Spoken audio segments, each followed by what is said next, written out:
the doctor said. "Your mother-in-law is perfectly healthy." My daughter-in-law replied, "Then we'll find a doctor who says she isn't." That's when I knew I had to disappear into my own mind. Before she made me disappear forever, my name is Margaret Whitmore.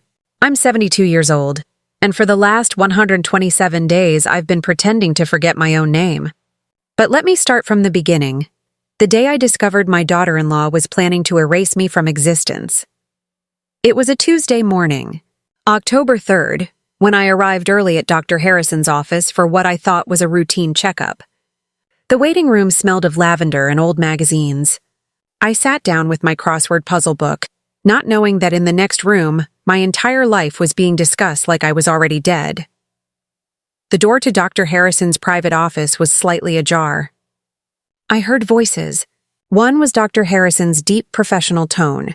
The other was unmistakably my daughter-in-law, Vanessa. "Mrs. Whitmore is in excellent health for her age," Dr. Harrison said. "Her cognitive function tests came back perfect. Blood pressure is normal. There's absolutely no indication of dementia or any mental decline." There was a long pause. Then Vanessa's voice, cold and calculated. "Then we'll find a doctor who says she isn't." My blood ran cold. The crossword puzzle slipped from my hands. "I'm sorry?" Dr. Harrison sounded shocked.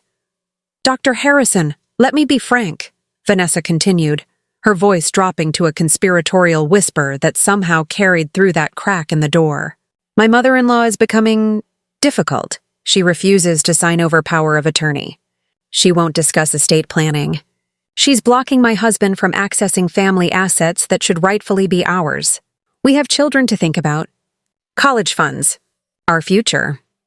"Mrs. Patterson, I can't falsify medical records," Dr. Harrison said firmly. "That's illegal and unethical." "I'm not asking you to falsify anything," Vanessa said smoothly. "I'm simply saying that if you won't help us, we'll find someone who understands our situation. There are doctors who specialize in elderly care assessments, doctors who understand that sometimes family members see things that don't show up on tests." "What you're describing is elder abuse," Dr. Harrison said, his voice hard now, "and I won't be part of it." "Fine." Vanessa's chair scraped back. "We're done here. But Dr. Harrison, if you mention this conversation to anyone, especially to Margaret, I'll deny every word, and I'll make sure everyone knows you made inappropriate advances toward me during our consultation. Your career will be over." I heard footsteps approaching the door. Panic seized me. I grabbed my puzzle book and pretended to be deeply engrossed in it, my hands shaking so badly I could barely hold the pencil. Vanessa walked out, her designer heels clicking on the tile floor. She saw me and her face transformed instantly into a warm, concerned smile. "Oh, Mom. There you are. I was just discussing your appointment with Dr. Harrison, making sure he knows about all your little memory issues lately." "Memory issues? I had no memory issues. I don't have—" I started to say. "Now, Mom," she interrupted gently, touching my arm in a gesture that looked loving but felt like a warning. "We've talked about this. You've been so forgetful lately. Just last week you couldn't remember where you put your purse. And you've been repeating the same stories over and over. This was a lie. Complete fiction." But before I could protest, Dr. Harrison emerged from his office, his face carefully neutral. His eyes met mine for just a second, and I saw something there. An apology, perhaps, or a warning. "Mrs. Whitmore," he said professionally. "You can come in now." The examination was thorough. Dr. Harrison ran every test imaginable.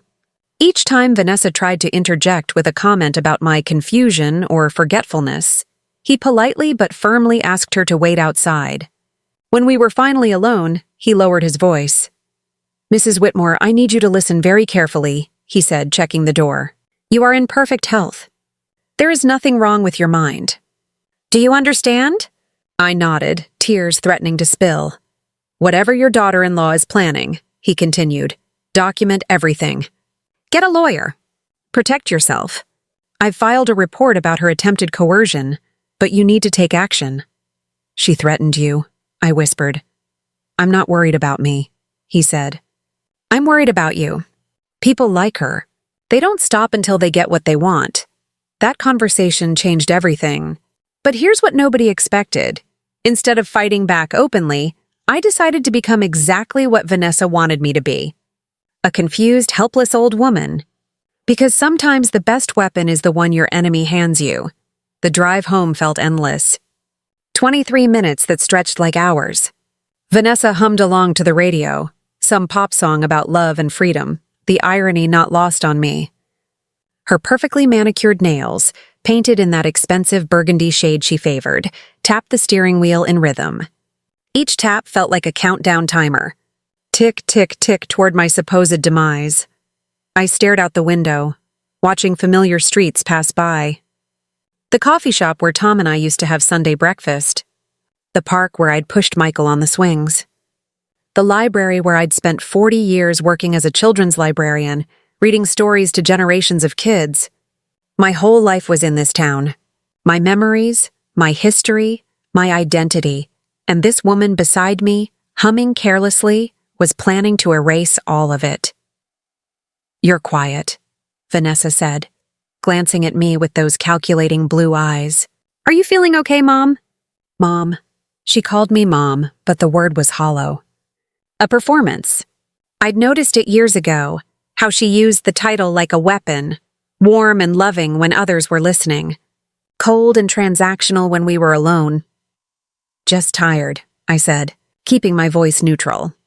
"Of course you are," she said, and I heard the satisfaction in her tone. "Doctor's appointments can be exhausting at your age. When we get home, why don't you lie down for a bit? I'll bring you some tea."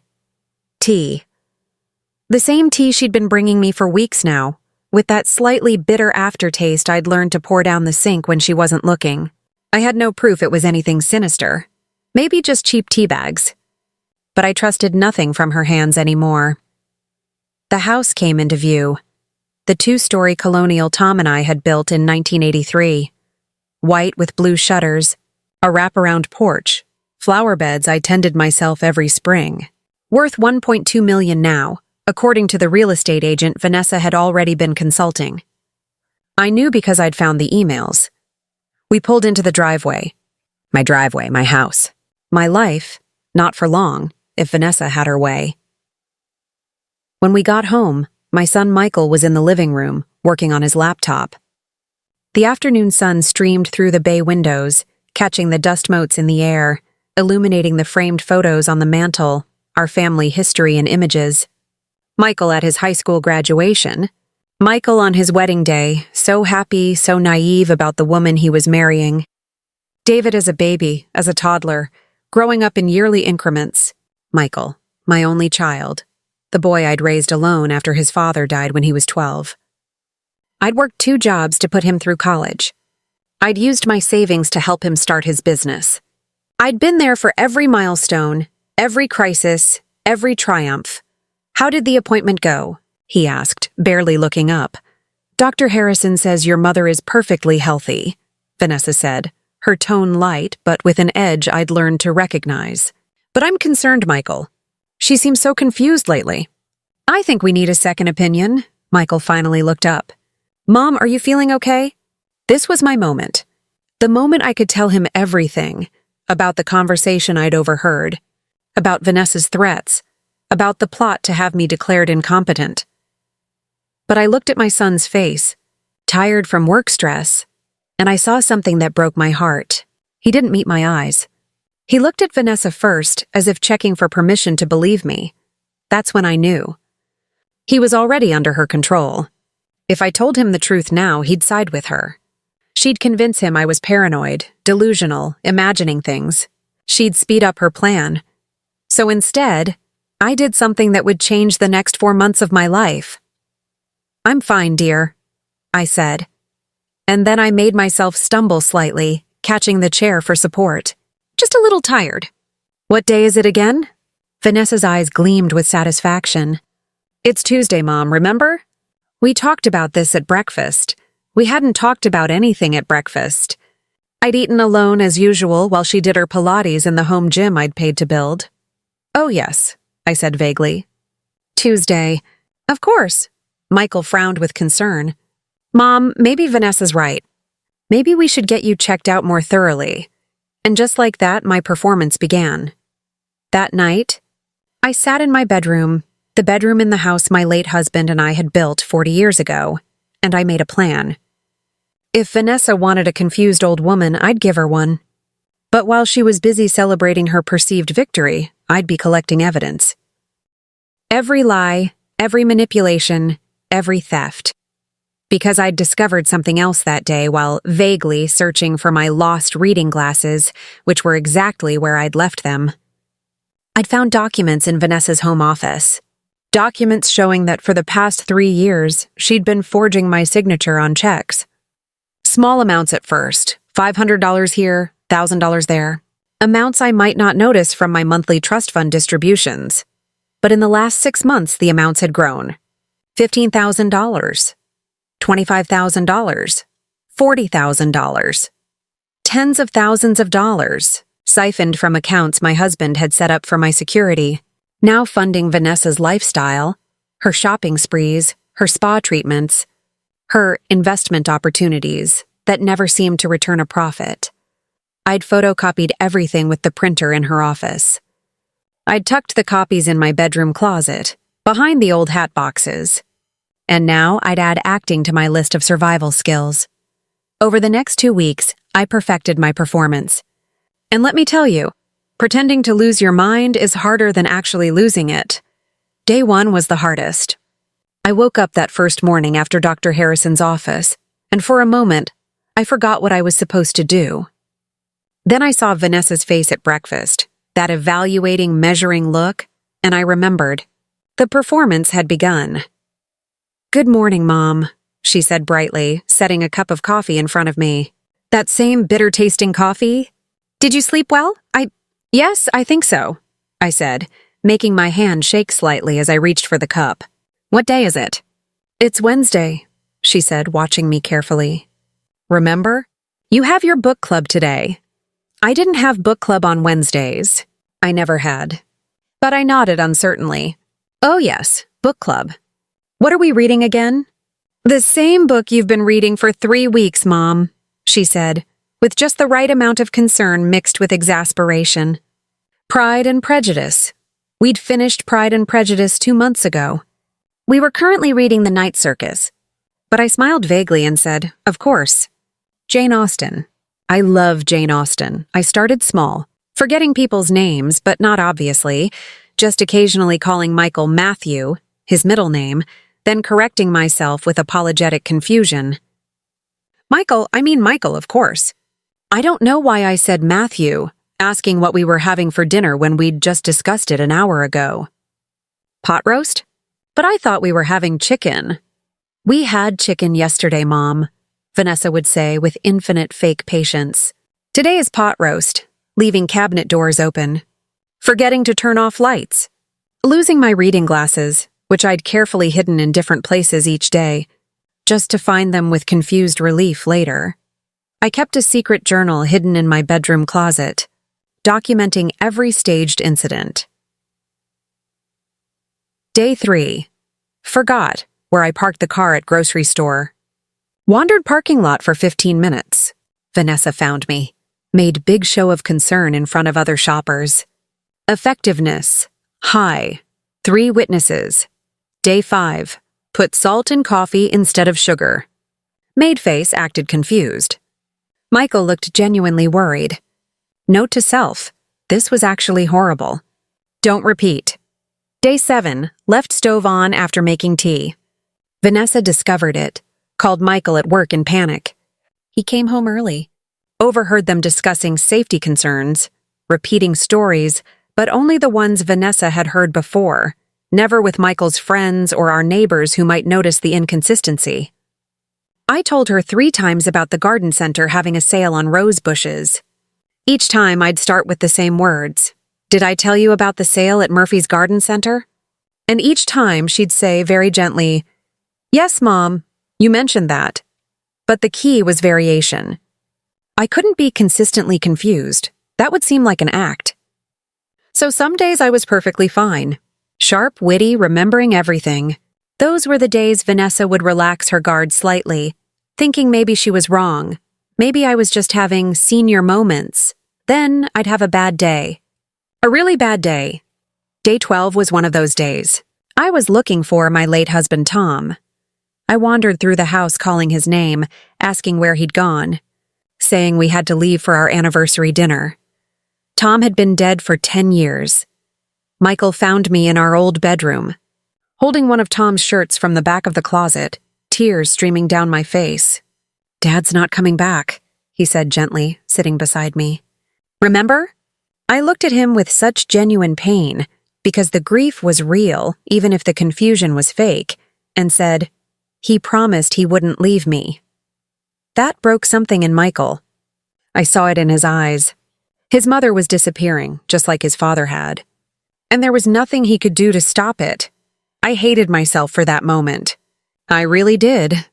But that night, I added another folder to my evidence collection. Vanessa on the phone with her sister. "It's going better than expected. She's deteriorating faster than I thought. Maybe we can move up the timeline." Day 18 brought a new challenge. Vanessa started inviting people over more often. Her friends, her mother, her sister.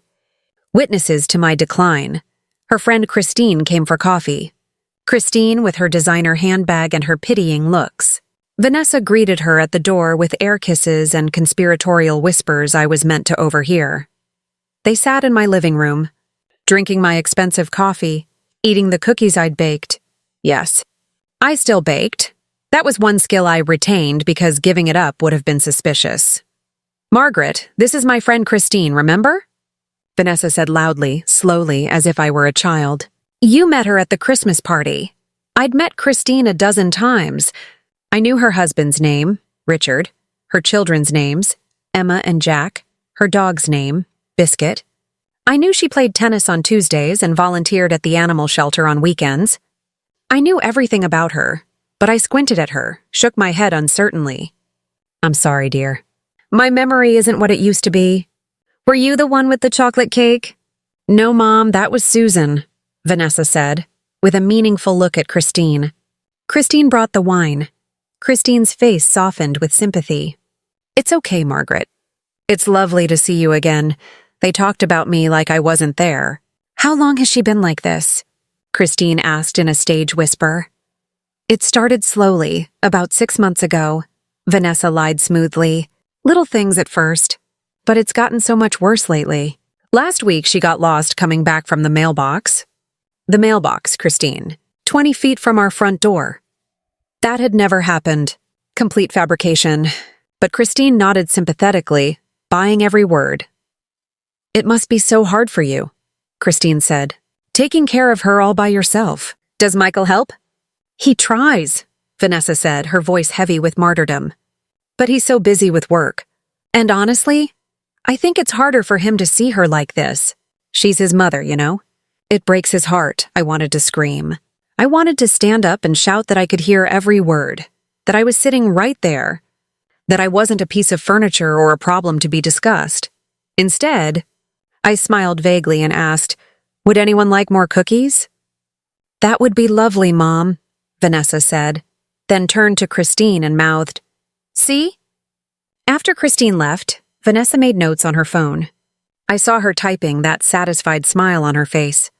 Building her case, witness by witness, lie by lie. But here's what she didn't know. I was building a case too. That night, while Vanessa thought I was asleep, I reviewed the recordings from the cameras I'd installed. Every word of her conversation with Christine, captured in perfect clarity. The lie about getting lost. The martyrdom act. The building narrative of my supposed incompetence. I burned it all onto a USB drive. Added it to the growing collection in my closet, hidden behind the old hat boxes that held my mother's hats. The ones I could never bring myself to throw away. Day 23 brought a new level of performance. I had to forget basic tasks. I put an empty pot on the stove and turned it on high. Then I went to my room and read a book until I smelled burning. The smoke alarm went off, ear-splitting, impossible to ignore. Vanessa came running from her workout room. Margaret, what are you doing? I came out of my room looking confused and frightened. What's that noise? What's happening? She found the smoking pot, grabbed it with an oven mitt, threw it in the sink, turned to me with a mix of anger and satisfaction. "You left a pot on the stove, Mom. You could have burned the house down." "I don't remember," I said, wrapping my arms around myself, playing frightened. "I don't remember turning on the stove. Did I? Did I do that?" She called Michael immediately. "Your mother nearly burned the house down," she said, her voice shaking with what sounded like real fear but was really triumph. "Michael, we can't wait any longer. She's a danger to herself and everyone around her." That night, they had a conversation in their bedroom. I stood outside the door, recording on my phone. "We need to do something," Vanessa insisted. "What if she burns the house down in the middle of the night? What if she hurts herself?" "I know," Michael said, sounding defeated. This is my mom, Vanessa. She raised me by herself. She's always been so strong, so capable." "People change," Vanessa said softly. "People get old." "It's not her fault, Michael. But we have to face reality. She needs more care than we can provide at home." "You mean a nursing home?" Michael's voice cracked. "I mean a place where she'll be safe, where professionals can watch her 24/7, where she won't hurt herself or anyone else." "She'd hate that," Michael said. "I know," Vanessa replied. "But sometimes we have to make hard choices for the people we love." The people we love. As if she loved me. As if she'd ever loved me. I added that recording to my collection and went to sleep planning my next move. Day 31. I got lost in my own neighborhood. It was a Saturday morning. I told Vanessa I was going for my usual walk, the same walk I'd been taking every morning for 30 years. 3 blocks up, 3 blocks over, past the pond, back home. 15 minutes tops, but I didn't come back. Vanessa waited an hour. Then she started calling my cell phone. I didn't answer. I'd turned it off and hidden it in a hedge 3 blocks away. She called Michael. They drove around looking for me. They called the police, and 2 hours later, Officer Maria Martinez, who I'd carefully briefed on my plan, found me sitting on a bench 4 blocks from home, looking confused and upset. "Ma'am, are you all right?" Officer Martinez asked, perfectly playing her part. "I can't remember how to get home," I said, letting tears roll down my cheeks. Real tears, because what I was doing to my own son was genuinely painful. "I don't know where I am," Officer Martinez called it in. Brought me home in her patrol car, lights flashing, making sure all the neighbors saw. Vanessa put on the performance of a lifetime, sobbing, hugging me, thanking Officer Martinez profusely. I was so worried. I thought something terrible had happened. Officer Martinez took a statement, recommended a medical evaluation, suggested that maybe I shouldn't be living independently. After she left, Vanessa practically glowed with satisfaction. She had an official police report now, documentation of my declining mental state. But what she didn't know was that Officer Martinez was documenting something else entirely. Her real report, the one that would matter when this all came to light, described my clear instructions, my detailed plan, my obvious mental competence. "Mrs. Whitmore," Officer Martinez had said when I first approached her 2 weeks earlier, "what your daughter-in-law is planning is elder abuse. I've seen it before, but I have to warn you, playing this game is risky." "I know," I'd said, "but it's the only way to expose her. If I confront her directly, she'll just deny everything. I need irrefutable evidence." "Then let's get you that evidence," Officer Martinez had said, and that's exactly what we were doing. By day 40, I'd established a pattern. I had good days and bad days. Days when I seemed almost like my old self, and days when I could barely remember my own address. This inconsistency was crucial. Actual dementia often progresses in stages, with periods of clarity mixed with confusion.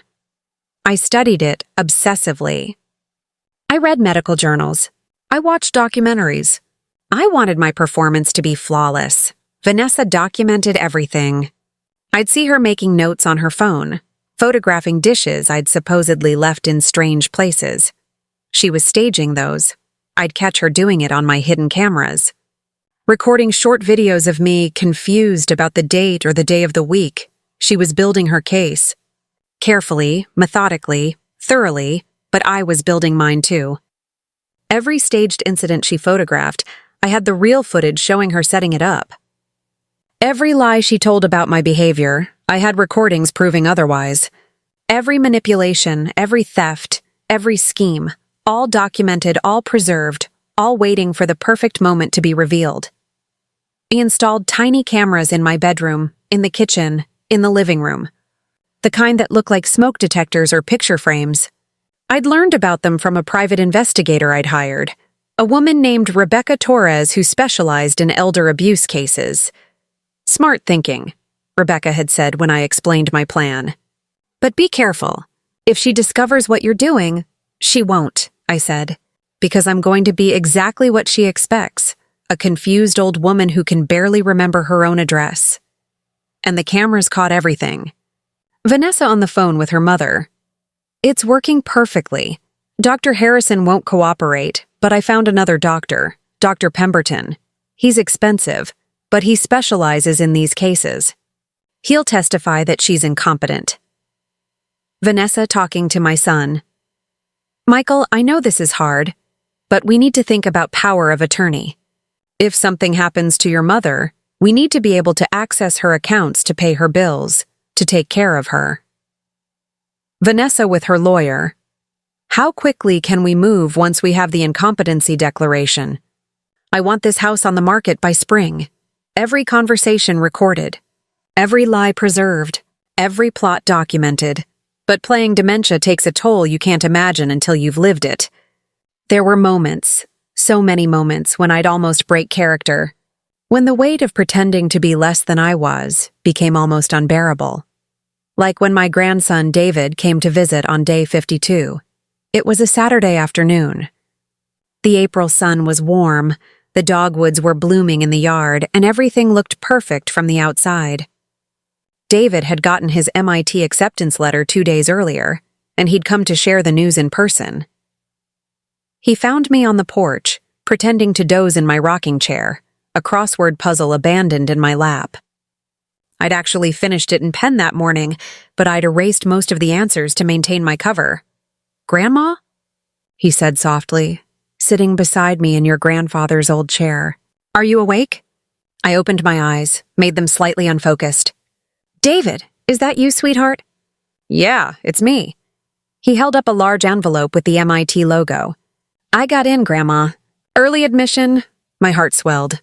This boy, this brilliant, kind, incredible young man, was everything I'd hoped he'd become. His grandfather would have been so proud. I wanted to jump up and hug him. I wanted to cry happy tears.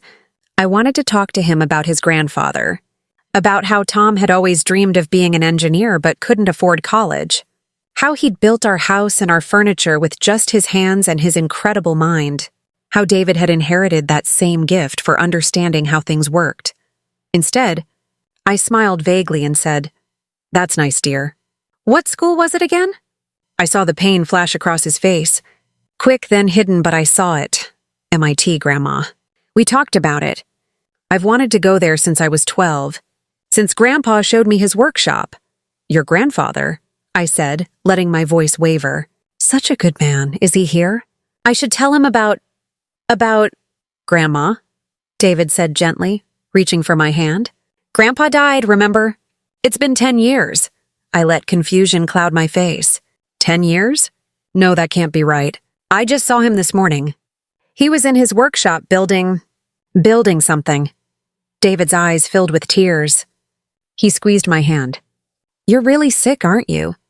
This was the hardest moment yet. Looking into my grandson's eyes and seeing real grief there. Grief for me, for the grandmother he thought he was losing. I almost broke. Almost told him everything right there. But then I heard the kitchen window slide open slightly. Vanessa listening, always watching, always collecting evidence of my decline. So I patted David's hand and said, I'm just tired, sweetheart. Tell me about school. How are your classes? I told you yesterday, Grandma, he said, playing along but his voice thick with emotion. I got an A on my physics midterm. Oh yes, I said vaguely, looking out at the yard. That's wonderful. You're such a smart boy, just like your father.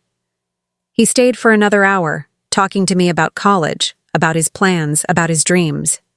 And I responded in character, sometimes lucid, sometimes confused, creating the exact pattern Vanessa expected to see. When he finally stood to leave, he leaned down and hugged me. A long, tight hug, and he whispered so softly I almost didn't hear, "Grandma, I know you're not sick. I heard Mom on the phone last night." I know what she's doing. My heart stopped. I didn't dare react, didn't dare move. Vanessa was still at that window, but I squeezed his hand back. 3 short squeezes, our secret code from when he was little. 1, 2, 3. "I love you." He squeezed back. 4 times. 1, 2, 3, 4. "I love you more." Then he pulled away, wiped his eyes, and said loudly, "Feel better, Grandma. I'll come visit next weekend." After he left, I sat on that porch for another hour, maintaining my drowsy, confused act. But inside, hope bloomed for the first time since this nightmare began. I wasn't alone. David knew. David believed me. And David, brilliant, clever David, would become my greatest ally. That night, after everyone was asleep, I heard a soft tap on my bedroom window. I opened it to find David standing there, having climbed the old oak tree like he used to do when he was a kid sneaking cookies. "We need to talk," he whispered. I pulled him inside, closed the window, turned on music to mask our voices, an old habit from my Cold War childhood, when you never knew who might be listening. "How much do you know?" I asked. "Everything," he said, pulling out his phone. "I've been recording Mom's calls for 3 weeks. Ever since I heard her on the phone with her lawyer talking about having you declared incompetent." He showed me. Dozens of recordings. Vanessa discussing her plans, her timeline, her strategy. Vanessa talking to Dr. Pemberton about his testimony. Vanessa calculating how much money she'd have access to once she got power of attorney. "David," I breathed. "This is dangerous," he finished. "I know. Mom checks my phone regularly, thinks I don't notice. But I have a second phone, one she doesn't know about. Everything's backed up to a cloud account she can't access." I looked at my 17-year-old grandson and saw a man. A good man, like his grandfather. "I want to help," he said. "Tell me what you need." And so we became a team. David and I, plotting in the night, preparing for the moment when we'd expose Vanessa's schemes. He helped me install additional cameras, smaller ones, impossible to detect. He accessed Vanessa's computer while she was at yoga, downloaded all her files, her emails, her browsing history. We discovered she'd been researching nursing homes. Not just any nursing homes, but the worst ones. The places with citations for abuse, with terrible reviews, because she didn't want me comfortable and well cared for. She wanted me in a place where no one would listen if I tried to tell the truth. We found emails to the lawyer discussing how to contest my will. Apparently, even with power of attorney, she couldn't change the trust terms I'd set up. Money designated for David's education was protected. But she was looking for loopholes, ways to access it, for my care. We discovered she'd already contacted a realtor about listing the house, already picked out a condo she and Michael would buy with our money, already planned a renovation budget, $200,000 of my money, spent before I was even declared incompetent. Every discovery made me angrier, and every discovery gave us more ammunition. "When?" David asked during one of our midnight meetings. "When do we do this?" "Your graduation," I said. "May 15th. Why wait that long?" "Because we need her to commit fully," I explained. "The incompetency hearing is scheduled for May 20th, 5 days after your graduation. She'll be confident by then. Overconfident. She'll have stopped being careful. And there will be 500 witnesses." 500? David looked confused. I smiled. "Your graduation ceremony. Everyone who matters will be there. Her friends, her family, our neighbors. Everyone who's watched her play the devoted daughter-in-law. Everyone who's pitied her for having to care for me." Understanding dawned on his face. "You want to expose her publicly?" "I want to destroy her credibility completely," I said. "Not just in court, but in the community. I want everyone to know exactly who Vanessa Patterson really is." David grinned, his grandfather's grin, mischievous and determined.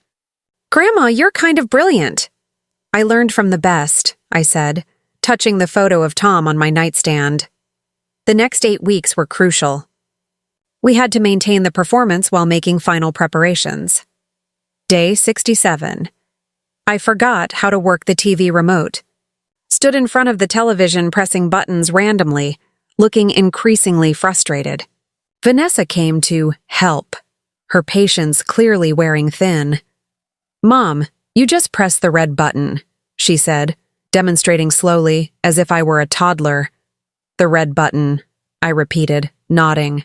"Yes, I'll remember that." 5 minutes later, I was doing it again, pressing every button except the red one. Vanessa sighed heavily and took the remote away. "Maybe you should just listen to music instead," she said. "TV is too complicated, too complicated." I had a master's degree in education. I'd run library computer classes for seniors. I'd programmed our first home computer in 1995, but I nodded meekly and turned on the radio. The hidden camera in the living room caught her rolling her eyes as she walked away. Caught her pulling out her phone and texting her mother. She can't even work a remote anymore.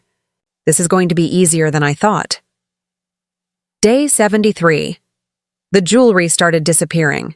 First, my mother's pearl necklace. I noticed it missing from my jewelry box, but I didn't say anything. Just marked it down in my secret journal and waited.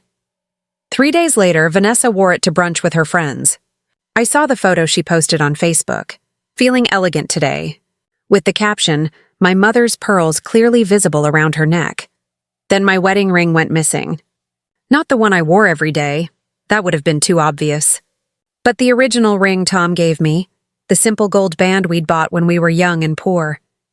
I kept it in the back of the jewelry box, wrapped in tissue paper. A backup in case I ever lost the newer diamond ring his business success had allowed him to buy me 15 years into our marriage. Vanessa replaced it with a cheap copy. She thought I wouldn't notice. But I noticed. Of course I noticed. Every theft was documented. Every replacement recorded. David helped me photograph everything, creating a detailed inventory with dates and video evidence. My grandmother's emerald brooch, gone. Replaced with a glass imitation. The antique locket from my great-grandmother, gone. Replaced with a modern replica. Tom's gold watch, the one his father gave him, gone from Michael's room. Vanessa didn't even bother replacing that one. Just took it and presumably sold it or pawned it. "Do you think Dad knows?" David asked one night. "No," I said sadly. "Your father is a good man, but he's blind to your mother's faults." "He always has been. Why did you let him marry her?" David asked. "Didn't you see what she was?" "I saw some of it," I admitted. "But Michael was so in love. And I thought maybe I was wrong. Maybe I was being an overprotective mother. Maybe she really did love him. Did she ever?" I thought about the wedding 15 years ago. Vanessa in her beautiful dress, smiling at Michael with what looked like genuine happiness. But even then, I'd seen her eyes dart to the guest list, calculating.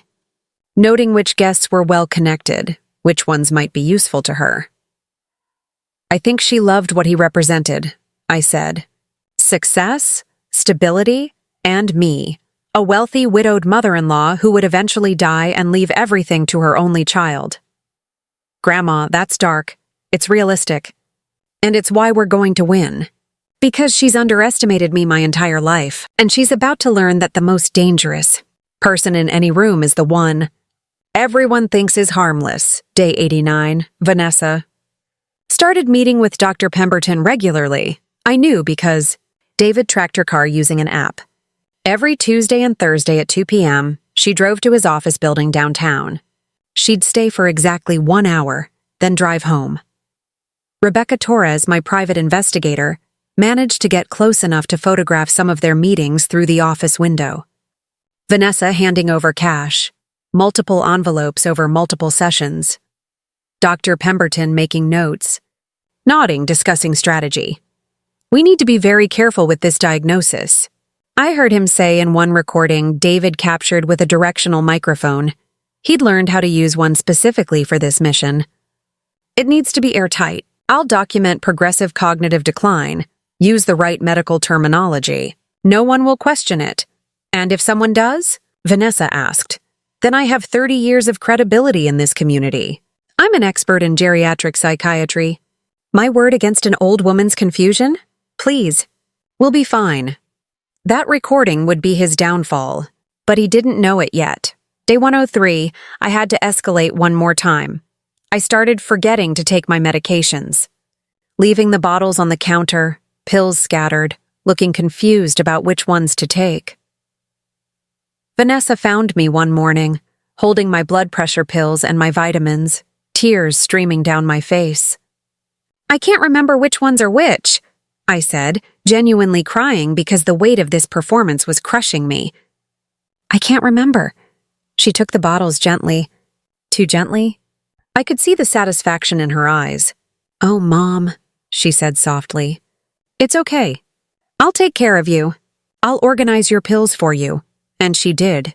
She got one of those weekly pill organizers, filled it carefully, showed me which compartment was for which day. See, Monday, Tuesday, Wednesday. You just take the pills from the right day. The right day, I repeated. Yes, I can do that. But the next morning, I opened Tuesday's compartment on Monday. Looked confused. Asked Vanessa which day it was. It's Monday, Mom. See? It says Monday right there on the box. Oh, I said, squinting at the letters as if I couldn't quite read them. Monday. Yes, of course. She made notes. Always notes. Building her case inch by inch, day by day. But I was building mine too. Every interaction recorded. Every manipulation documented. Every lie preserved for the moment of truth. Day 116. Only 30 days until graduation. David and I had one final planning session. He'd recruited 2 of his friends from the audio-visual club to help with the technical aspects of the graduation presentation. They thought it was just a tribute video for his grandmother. They had no idea what was really coming. The presentation is 12 minutes long, David told me. Is that too much? No, I said. It needs to be thorough. We're not just exposing her crimes. We're educating everyone about elder abuse. We're showing them how it happens, how subtle it is, how easily good people can be fooled. Some people will never forgive you for what you've put Dad through, David said quietly. I know, I said. But your father's pain now is nothing compared to the years of guilt he'd feel if we hadn't stopped this. Imagine if we'd let her succeed. Imagine him discovering the truth later, after I was in a nursing home, unable to fight back. After she'd spent all the money. After everything was gone. David nodded. You're saving him from that. I'm trying to, I said. But it's going to hurt first. Healing always hurts. The next 4 weeks were the hardest of my life. Because I had to get worse. Much worse. The pills Vanessa organized for me, I stopped taking them altogether. Not the important ones, of course. I took those in secret, but I let her think I was forgetting, getting confused, taking the wrong ones at the wrong times. My blood pressure crept up slightly, enough to concern Dr. Harrison at my next checkup, enough for Vanessa to look worried in front of him while looking pleased when he wasn't watching. Margaret's been having trouble managing her medications, Vanessa told him, her voice heavy with concern. I've tried organizing them, labeling them everything, but she still gets confused. Dr. Harrison looked at me. Our eyes met. He knew the truth. I'd called him a week earlier to let him know this was all part of the plan, that I was safe, that he shouldn't worry. But he played his part perfectly. Margaret, have you been taking your medications regularly? He asked.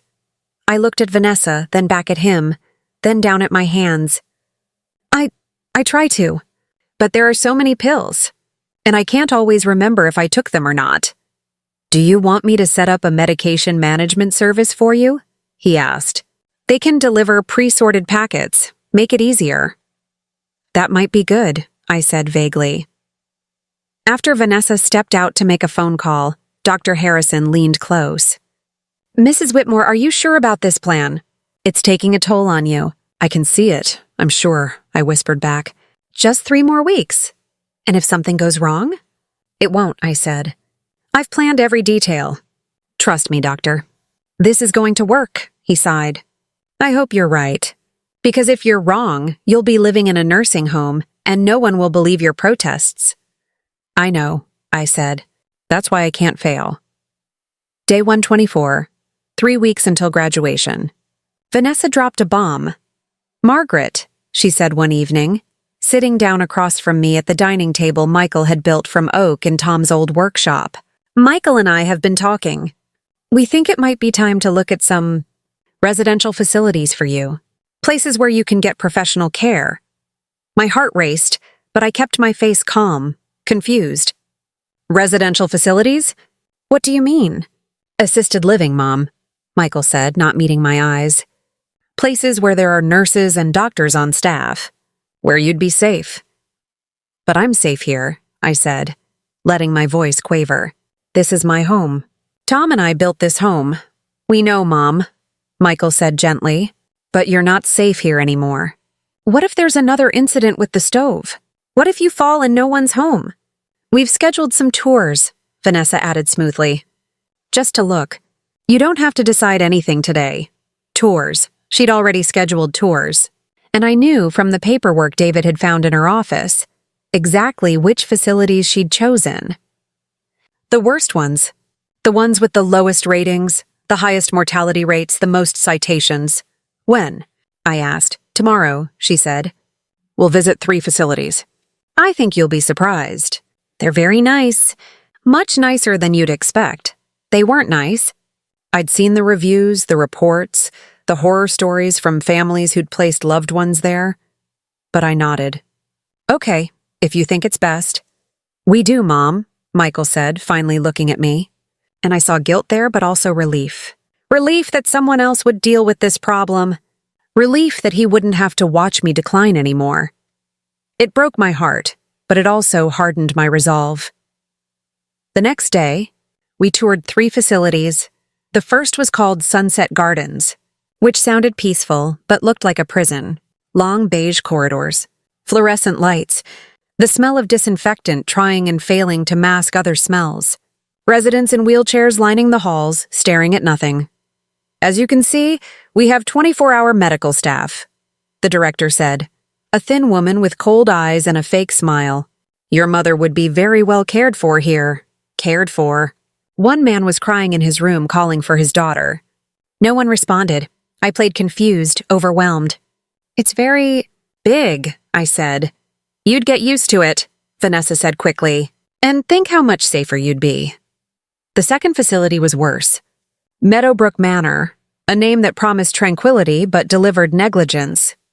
The director rushed through the tour, avoiding certain hallways. I caught glimpses of residents in rooms without visitors, without activities, without hope. We have a very competitive pricing structure, the director said, which I'd learned was code for cheap because we provide minimal care. The third facility was the worst of all. Peaceful Pines. They seemed to choose these misleading names deliberately. This was where Vanessa wanted to put me. I'd seen the paperwork. She'd already filled out the application. It was the cheapest of the 3. The shabbiest. The most understaffed. The one with the most violations, but it was also the one where she could get me in fastest. We have an opening next month, the director said. If you're interested, I'd recommend moving quickly. Our beds fill up fast. Beds. Not rooms. Beds. As if we were livestock, not people. What do you think, Mom? Michael asked. I looked around at the sad faces, the empty eyes, the forgotten people warehoused in this place. And I thought about all the families who'd put loved ones here believing they were doing the right thing, all the trust that had been betrayed. I think I'd like to go home now, I said quietly. In the car, Vanessa turned to Michael. I think Peaceful Pines is the best option. It's affordable, it's available, and honestly, Margaret's going to adjust wherever we put her. At her level of confusion, it won't matter much. At my level of confusion, as if I were already gone. As if the person I was didn't matter anymore. Let's think about it, Michael said. We don't have to decide today. But I knew we did. Because the incompetency hearing was in less than a month. Once that was decided, Michael wouldn't have a choice. Vanessa would have power of attorney. She'd choose Peaceful Pines. She'd put me there and sell my house and spend my money and visit maybe once a month with fake concern on her face and satisfaction in her heart unless I stopped her. 17 days until graduation. 17 days until everything changed. I could do this. I had to do this because I wasn't just fighting for me anymore. I was fighting for every elderly person sitting in those facilities tonight, put there by people who saw them as burdens instead of human beings. I was fighting for justice, and justice was about to be served. "Margaret, we need to talk about your finances," she said one morning, sitting down at the breakfast table with a stack of papers and her most concerned expression. "Michael and I have been looking at your accounts and we're worried. You've been making some very strange purchases." "Strange purchases?" "I hadn't made any purchases except groceries and my usual bills." "What do you mean?" I asked carefully, playing confused but not too confused. She showed me bank statements. Sure enough, there were charges I'd never made. $3,000 to a home shopping network, $5,000 to a psychic advisor, $2,500 to a cryptocurrency investment company, all fraudulent, all traced to Vanessa's IP address according to Rebecca, my private investigator, who I'd had monitoring my accounts. "See?" Vanessa said, her voice dripping with fake concern. "This is why we need to help you, Mom. You're being taken advantage of. You need someone to manage your money for you." I don't remember making these purchases," I said, which was true. "Exactly," she said triumphantly, "which is why we need power of attorney. To protect you from yourself." Michael came in then, his face troubled. "Mom, I know this is hard, but Vanessa's right. You need help." "What about my money for David's college?" I asked suddenly, letting my voice shake. "His grandfather wanted—" "We'll take care of David," Vanessa interrupted smoothly. "That's what family does. But first, we need to make sure your finances are secure. I've made an appointment with our lawyer for next week. Just to sign some papers. Nothing major. Nothing major. Just signing away control of everything I owned." I looked at my son, hoping he'd object, hoping he'd question this. But he just nodded. "It's for the best, Mom." That night, I called Rebecca. "They're moving faster than we thought," she said. "We need to be ready. How's your evidence collection going?" "I have everything," I said. 3 months of recordings, forged checks, fraudulent charges. "But Rebecca, if I wait too long—" "I know," she said.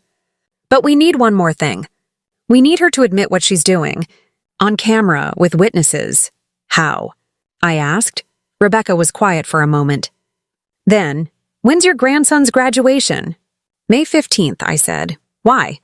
"Because that's when we spring the trap." The next 4 weeks were the hardest of my life. Because I had to get worse. I started forgetting how to work the TV remote. I'd stare at it, pressing buttons randomly, until Vanessa would come and help me, her sighs heavy with false patience. I got lost in my own neighborhood during my daily walk. The police brought me home, a scenario I'd arranged with the one officer who believed me, Officer Martinez, who'd seen cases like mine before. Vanessa's performance for the police was Oscar-worthy, sobbing, saying she'd been so worried that I'd been declining so rapidly. I stopped cooking. I'd put an empty pot on the stove and forget about it until the smoke alarm went off. I'd start to make coffee and pour orange juice in the machine instead. Each incident carefully staged, each one documented by Vanessa as more proof of my incompetence. And through it all, I documented her stealing my jewelry, my mother's pearls, my wedding ring, my grandmother's emerald brooch, and replacing them with cheap copies. Caught on camera, her meeting with a real estate agent discussing listing her house for $1.2 million. Recorded on my phone. Her conversation with Dr. Pemberton, the doctor she'd finally found who was willing to testify to my incompetence, for a fee of $50,000. Captured on a recording device I'd hidden in her purse. By mid-April, Vanessa had everything in place. The incompetency hearing was scheduled for May 20th, 5 days after David's graduation. Dr. Pemberton would testify. Vanessa had 3 of her friends prepared to give statements about my confusion. Even my own son was ready to support the petition, but they didn't know that. David and I had our own plan. David had become my accomplice, my secret ally in this war. He'd helped me organize the evidence. He'd been my eyes and ears when I couldn't be present. He'd even figured out Vanessa's phone password and downloaded her text messages, including the ones to her lawyer discussing how they'd split the assets once the house was sold. "Grandma," he said one night, when Vanessa thought I was already asleep. He'd climbed in through my bedroom window like he used to do as a kid when he'd sneak cookies from my jar. "Are you sure about this? If it doesn't work, it will work," I said. "Because people like your mother make one critical mistake." "What's that?" "They underestimate the people they're trying to destroy." May 15th arrived. Graduation day, and the day everything would come crashing down. The ceremony was held at the high school auditorium. 500 graduating seniors, their families filling every seat. Michael wore his best suit, proud of his son, oblivious to the bomb about to explode in his life. Vanessa wore a designer dress, purchased, I noted, with money stolen from my account. I played my role perfectly. I shuffled slowly into the auditorium, clinging to Michael's arm, looking around with vague confusion. "Is this David's graduation?" I asked loudly. "Or is it his birthday?" "It's his graduation, Mom," Michael said patiently, his voice heavy with sadness. We sat in the third row. Vanessa on one side, Michael on the other, me in the middle. Behind us sat Vanessa's mother, her sister, and her best friend Christine, all witnesses to my decline over the past months. The ceremony began. Speech after speech from administrators, valedictorians, class presidents. I appeared to doze off during some of them, my head nodding forward, jerking awake with confusion. Each time Vanessa would pat my hand condescendingly. Then came the moment we'd been waiting for. "And now," the principal announced, "we have a special presentation. David Whitmore, our MIT-bound engineering scholar, has asked to say a few words about his grandmother, Margaret Whitmore, who has been such an important influence in his life." Vanessa shifted uncomfortably. "Did you know about this?" She hissed at Michael. He shook his head, looking confused. David walked to the podium, tall and confident in his graduation gown. He looked directly at me, and I saw the determination in his eyes. "Good afternoon," he said, his voice clear and strong through the microphone. "I'm here today to talk about my grandmother, Margaret Whitmore. She's taught me many things over the years: how to fish, how to balance a checkbook, how to change a tire. But the most important thing she's taught me in these last 4 months is that sometimes the strongest thing you can do is appear weak." A confused murmur went through the crowd. Vanessa sat up straight, her face pale. "You see," David continued, "my grandmother has been playing a role for the past 127 days. She's been pretending to have dementia. She's been pretending to forget things, to be confused, to need help with basic tasks. And she's been doing this to expose a plot by my mother to have her declared incompetent and steal her life savings." The auditorium erupted. People gasped, whispered, turned to look at our row. Vanessa stood up abruptly. "This is insane." "He's confused." "Sit down, please," David said firmly. "Because I'm not done. And if you leave now, you'll miss the evidence." A screen lowered behind him. A projector lit up. "What you're about to see," David said, "is 4 months of documented elder abuse." And then, in front of 500 people, David played every single recording. First, the conversation with Dr. Harrison. The entire auditorium heard Vanessa's voice. "Then we'll find a doctor who says she isn't." Vanessa lunged for the aisle. But Officer Martinez, who'd been waiting, stepped forward. "Mrs. Patterson, I'm going to need you to sit down." Next came the recordings of Vanessa discussing her plans with her mother, her lawyer, her friends. Every plot, every scheme, every stolen dollar documented in her own voice. The fraudulent credit card charges appeared on screen, traced to her IP address, the forged checks, with her signature in the authorization field, the text messages to her lawyer. "Once we get power of attorney, we'll sell the house.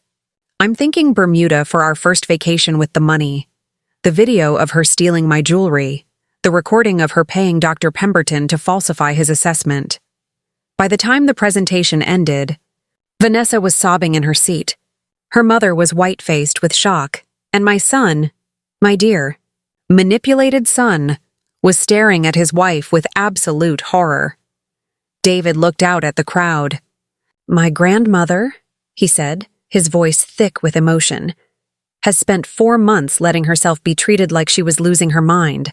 She's been insulted, patronized, and treated like a burden. She's played a role that no one should ever have to play. And she's done it to protect not just herself, but all the other elderly people who are being abused by family members who see them as nothing more than bank accounts." Then he looked directly at me. "Grandma, would you like to come up here?" I stood up. And for the first time in 127 days, I stood up straight. I walked to that podium with steady steps, with my shoulders back, with my head high. The crowd went silent. "Good afternoon," I said clearly, my voice strong. "My name is Margaret Whitmore. I am 72 years old. I have no dementia, no memory issues, no cognitive decline. I have a master's degree in education. I volunteer at the library every Tuesday. I do the New York Times crossword puzzle in pen every morning, and I can recite every U.S. president in order. I am perfectly, completely, utterly competent." I looked directly at Vanessa. "And I know exactly what you tried to do to me." The auditorium erupted in applause. 500 people standing, clapping, as Vanessa sat with her head in her hands, her perfect plan shattered. Officer Martinez stepped forward. "Mrs. Patterson, I'm placing you under arrest for elder abuse, fraud, identity theft, and attempted theft of assets. You have the right to remain silent." As he read her rights, Michael turned to me, tears streaming down his face. "Mom, I'm so sorry. I'm so sorry. I should have believed you. I should have listened." I took his hand. "You were manipulated," I said. "She's very good at it. But now you know." "How can you ever forgive me?" he asked. "Because you're my son," I said simply. "And that's what mothers do." But the story doesn't end there.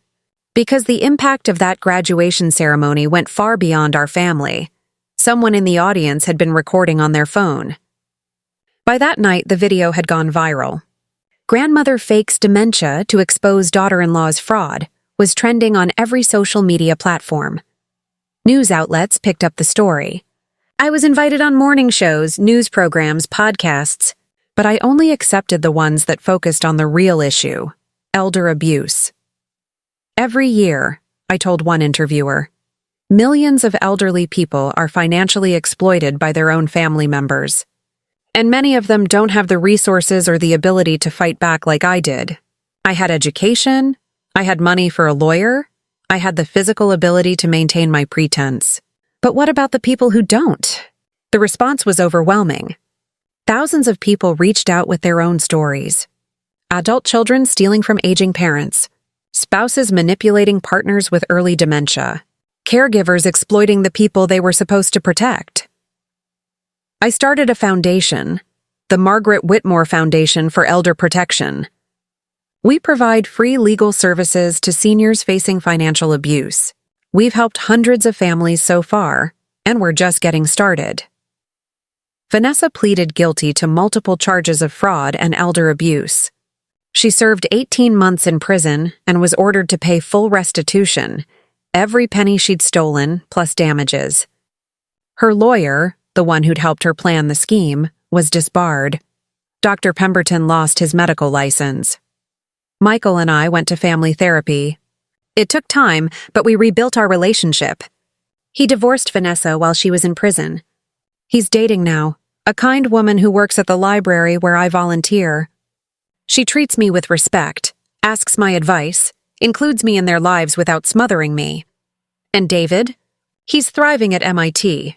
He's studying engineering, but he's also taking courses in law and ethics. He tells me he wants to create technology that protects vulnerable people from exploitation.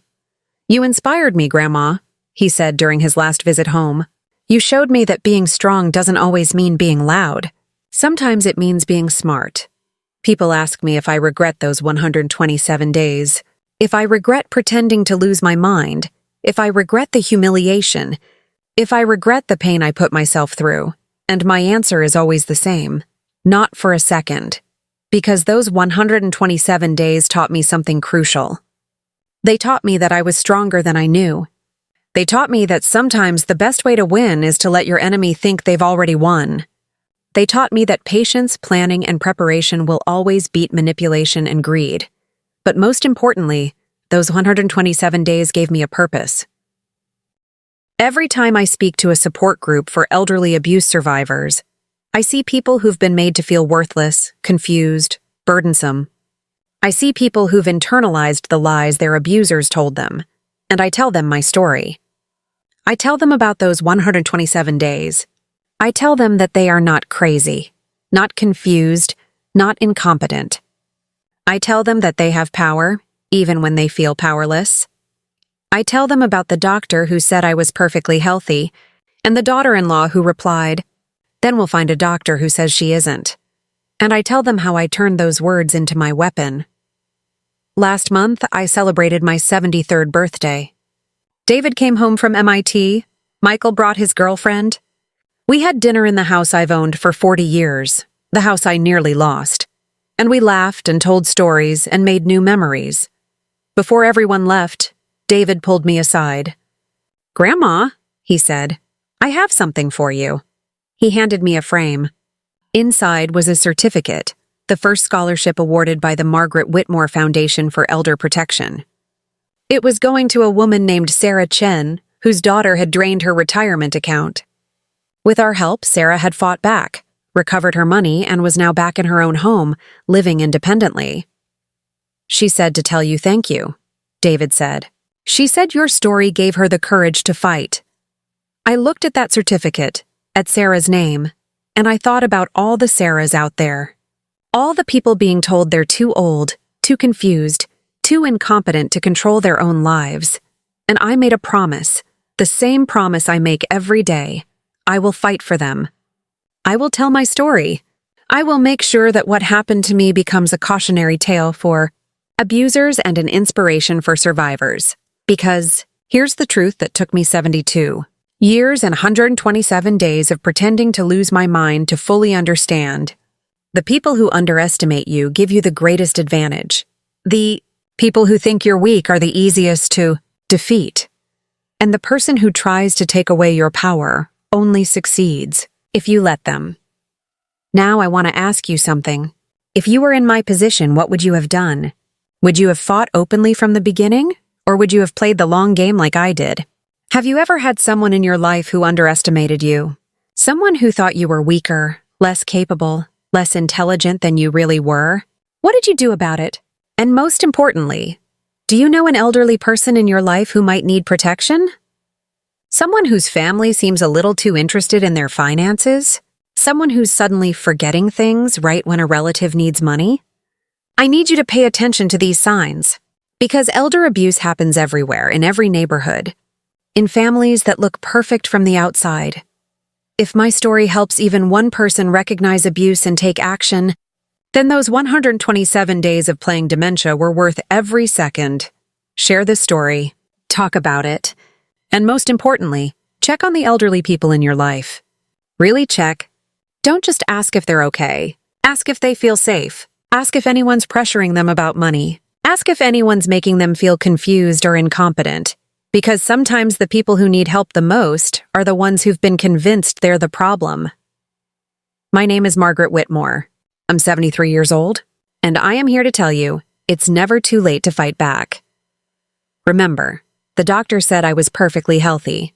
My daughter-in-law said, "Then we'll find a doctor who says she isn't." But in the end, the truth always wins. Thank you for listening to my story. I hope it helps you or someone you love, and I hope you'll share it with anyone who needs to hear it. Until next time, stay strong, stay vigilant, and never let anyone convince you that you're less than you are. God bless, and I'll see you in the next story. 2 more powerful stories waiting for you. Click now. You won't believe what happens next.